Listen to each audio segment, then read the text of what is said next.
यही बोधे 20-22 दिन बो चली जाइतिला बहुत दुख लगी मसे ही पुणी बापा चलीगले से चलीगले सबू पर मुझे बुझीनेली बापा आशीर्वाद मुझे जात्रापेटी आसी आज सी चलीगले बापा चलीगले जी दुखित तो नुह मोर जड़े भल दर्शक जड़े भल मार्गदर्शक जदि बापा चाह न था हूँ आज मुझे जात्रापेटी न था। कला अटे परा जीवन मोहर कलाकार हृदय नुहई पत्थर सामान एक ये कहलु आम पाखे अच्छा यात्रा जगतर नायक जीतू दास बड़म्बा ब्लॉक अंतर्गत माणियाबंध अंचल यात्रा कोणार्क गणनाट्य चली समय बापांकर मृत्यु खबर सामना को आसला तेबे ए खबर शुणिला परे मध्य से निजर कला परिवेषण जारी रखिते दर्शकों मन मोहित करते। तो आम पाखे अच्छा जीतू दास सहित आलोचना करवा। आज्ञा आपण पाखक दुखद खबर आसला यात्रा परिवेषण करते मुहर जो पाउडर लगे आप यात्रा को ओह्लौले दर्शक मान सामना को आसुले से समय आप खबर आसला जो आप बापा मृत्यु खबर केमती देखिले केमती यात्रा परिवेषण कले। नमस्कार जय जगन्नाथ जीतू जितेन्द्रिय दास कोणार्क गणनाट्य मुझे शुणिली 4:30 टाइम बापा बोधे 4:10-15 गले मुझे 4:30 शुणिली बहुत चिंता कली एत दूर घर हूँ चिलिका पारिकुद भितर एत दूर जाकि आसिकी पुणी रात नाटक करवा प्रथम तो असंभव द्वितीय कथा जो नाटक मंचस्थ होता आम तू बोधे मो भाग्य ना से नाटक आरंभ शेष पर्यंत रोल था तेणु क्या गोटे दायित्व देकी जाहबनी द्वितीय मुझे आसिक दायित्वर सह नाटक करें ना तेणु सबू पर मुझे बुझीनेली बापा आशीर्वाद मुझे जात्रापेटी आसी आज सी चलीगले बापा चलीगले जी दुखित तो नुह मोर जड़े भल दर्शक जड़े भल मार्गदर्शक जदि बापा चाह न था हूँ आज मुझे जात्रापेटी न था हूँ तो मुझे पूजा करूँ कि अन्य को कम था कि बापा आशीर्वाद ही मुझे कोणार्क गणनाट्य दिन पूजा करूली 1999 मसीह बर्तमान ये नायक भूमिकार अभिनय करुँच तेणु मालिकों जो विश्वास भरोसा मो बापा जो आशीर्वाद डायरेक्टर राइटर जो भरोसा तेणु से सब को आखि आगे रखी दर्शक मान भल पाइबा को आखि आगे रखी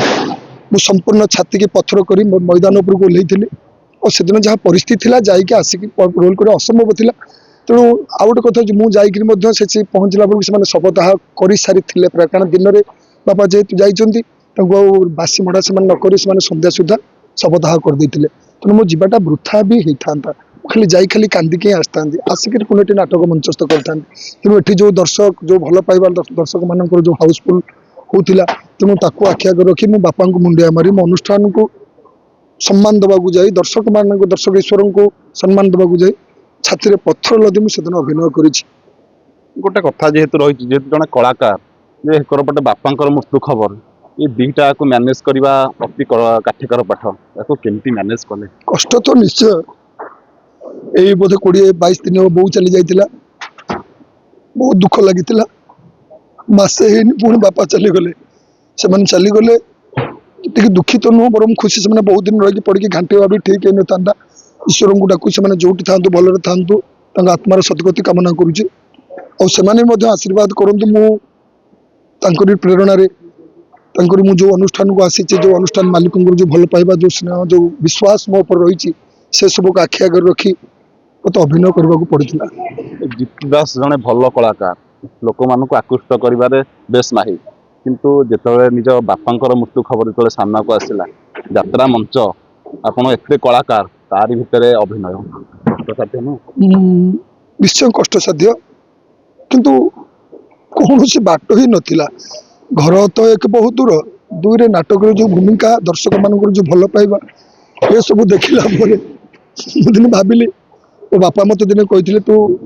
जात्रापेटी कलाकार हेलु मुझे खुशी हुई तो तू कलेक्टर कि एसपी मत खुशी हो न तेणु से मन पकई मु मो रोल को आउ क्या देवी आउ रोल किए कर नाटक खराब हम कमिटी खराब भावे बाबू खराब भावे दर्शक मैंने भी कहे नाटक भल हो तेणु से मत जमा भल लगी ना तेणु बापा माँ तो दिन समय आसिले जीवे गले आमर समय आस आम जा तेणु से सबको आशीर्वाद को लेकिन सांगे मु पत्थर हो दर्शक कहीं कहबे दर्शक जे आम मो बापा चलीगले बोली मन दुखरे काम करूली कि दर्शकों मनोरंजन ठीक भाव में करें तेज ना जेहेतु एत दर्शक ईश्वर बस तेणु से समस्त को सम्मान देवाक जाए मो मन भितर छाती की पत्थर कर अभिनय कर निश्चित भाव आप जीतू दास को शुणुले ଛାତିରେ ପଥର ରଖି ସେ ନିଜ ଅଭିନୟକୁ ନିଖୁଣ ଭାବରେ କରୁଥିଲେ। ତେବେ ଆମ ପାଖରେ ଅଛନ୍ତି ଯାତ୍ରା କମିଟିର ସଭାପତି, ତାଙ୍କ ସହିତ ମଧ୍ୟ ଆଲୋଚନା କରିବା। କଣ କହିବେ, କେମିତି ଯାତ୍ରା ପରିବେଷଣ ହେଉଥିଲା ଆଉ ଏଇ ଦୁଃଖଦ ପରିସ୍ଥିତିରେ କେମିତି ଯାତ୍ରା ଚାଲିଲା? ଦୁଃଖ ତ ନିଶ୍ଚିନ୍ତ ଆଜ୍ଞା, ଏଇ ଯୋଉ ଘଟଣାଟି ଆଜ୍ଞା ଆମ ଯାତ୍ରା କମିଟି ପାଇଁ ବହୁତ ଦୁଃଖଦ। କାହିଁକି ନା ଜଣେ ଅଭିନୟ କରୁଥିବା, ନିଖୁଣ ଅଭିନୟ କରୁଥିବା ନାୟକ କୋଣାର୍କ ଗଣ୍ଡାରେ ଯୋଉ 4 ଦିନ ପାଇଁ ଯୋଉ ଯାତ୍ରା ଆମର ଆସିଥିଲା, ପ୍ରଥମ ରାତି ଗଲା, ଦ୍ୱିତୀୟ ରାତି, ତୃତୀୟ ଦିନ ରାତିରେ ଆମର ସେଇ ତୁ ବୋଧେ ମୋ ଭାଗ୍ୟ ନାହିଁ ବହି ମଞ୍ଚସ୍ଥ ହେବାକୁ ଯାଇଥିବା ଟିକେଟ ଆମର କାଉଣ୍ଟର ବହୁତ ସନ୍ଧ୍ୟା ସମୟରେ ସରି ଯାଇଥିଲା। କିନ୍ତୁ ଏମିତି ପ୍ରତି ଲୋକଙ୍କର ଯୋଉ ମାନେ ଉତ୍ସାହ ଦେଖିବା ପାଇଁ, ତ ସେଥିରେ ଆମେ ଆଉ ନିଜକୁ ନିଜେ କିଛି ବି ଭାବି ପାରିଲୁ ନାହିଁ। ଏବଂ ଅନୁଷ୍ଠାନ ତରଫରୁ ସେ ଜିତୁ ଭାଇଙ୍କୁ ବି କୁହାଗଲା ଯେ ଆସନ୍ତା କାଲି ପୁଣି ସେ ବହି କରିବା ପାଇଁ, କାହିଁକି ନା ତାଙ୍କର ବାପ ଚାଲି ଯାଇଛନ୍ତି, ଯୋଉଟା କହିବା କଥା ନୁହେଁ, ସେଟା ଅନୁଷ୍ଠାନ ତରଫରୁ ବା ଲୋକ ଦର୍ଶକ ତରଫରୁ କହି, ତ ସେଠି ଆମେ ବି କ୍ଷମା ମାଗୁଛୁ। କାହିଁକି ନା ଏଭଳିଆ ଗୋଟେ ଅନୁଷ୍ଠାନରେ ଯିଏ ବି ନିଜ କର୍ତ୍ତବ୍ୟ କରିବାକୁ ବାଧ୍ୟ। ଧନ୍ୟବାଦ ସେ ଜିତୁ ଭାଇଙ୍କୁ, ଆମ ବଳାଶଙ୍କର ଯାତ୍ରା କମିଟି ତରଫରୁ। ଏବଂ ବହୁ ସଂଖ୍ୟାରେ ଦର୍ଶକଙ୍କର ଯୋଉ ଉତ୍ସାହ ଥିଲା ବା ଯୋଉ ଜିନିଷଟା ତାଙ୍କ ବାପ ଚାଲିଥିଲା, ସେଠି ବି ଆମର ଯେଉଁ ଦିନ ପ୍ରୋଗ୍ରାମ ମାନେ ନାଚ ବହି ହଉଥିଲା, ସେଇ ବହିରେ ବି ଦର୍ଶକ ସମସ୍ତେ ଛିଡା ହୋଇ ତାଳି ମାରିଥିଲେ ଯେ ତାଙ୍କ ବାପ ଚାଲିଛନ୍ତି, ତଥାପି ନିଖୁଣ ଅଭିନୟ କରୁଛନ୍ତି। ସେଥିପାଇଁ ଆମ ଯାତ୍ରା କମିଟି ତରଫରୁ ଏବଂ କୋଣାର୍କ ଗଣ୍ଡାଟ ତରଫରୁ ଜିତୁ ଭାଇଙ୍କୁ ବହୁତ ବହୁତ ଅଶେଷ ଧନ୍ୟବାଦ। କାରଣ ତାଙ୍କ କର୍ତ୍ତବ୍ୟରେ ସେ କୌଣସି ତିଳେ ମାତ୍ର ଭୁଲ କରିନାହାନ୍ତି, ସେଥିପାଇଁ ତାଙ୍କୁ ଧନ୍ୟବାଦ। ନିଶ୍ଚିତ ଭାବେ ଶୁଣୁଥିଲେ, କଳାକାରଟିଏ ହେଲେ ମଧ୍ୟ ଲୋକମାନଙ୍କର